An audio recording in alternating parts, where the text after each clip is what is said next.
A California startup that uses rocks to soak up carbon dioxide from the air has teamed up with a Canadian company to mineralize the greenhouse gas in concrete.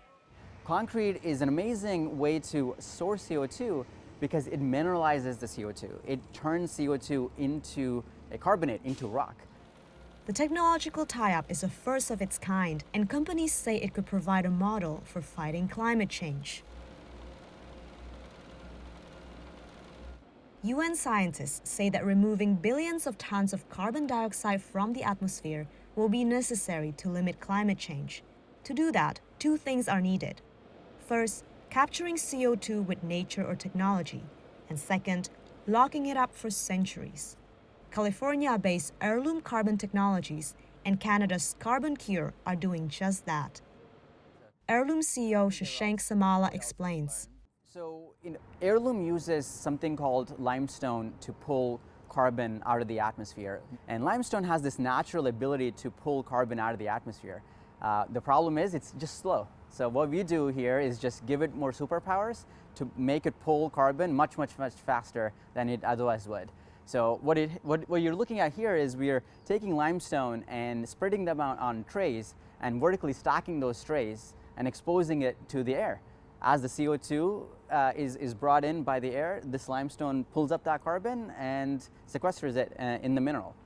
Technology company CarbonCure then mixes the captured CO2 with concrete ingredients, turning it into a mineral that strengthens the building material. The process cuts the need for cement, the part of concrete with the biggest carbon footprint. Here's CarbonCure CEO Rob Niven. So CO2 is actually a very powerful chemical when working with concrete. What you can do is you can actually react it with concrete to create a calcium carbonate nanomaterial. So we're turning CO2, this greenhouse gas, into a solid, a mineral format that can never be released again for thousands and thousands of years. But what's really key here is it also provides a performance benefit for that concrete. It gives it higher strength, which allows concrete producers to be able to optimize their production. So they may require less cement. So they're able to gain these cost efficiencies by using CO2 in the right way that allows them to eliminate that green premium. But capturing and locking down carbon on a global scale will not be easy. Companies will have to build expensive, massive plants capable of capturing millions or billions of tons a year. The price of carbon also needs to fall. The US government and industry broadly see $100 a ton carbon dioxide as a reasonable price. Heirloom charges around $1,000 at present. Samala expects to be at $100 by the time his projects are soaking up millions of tons a year.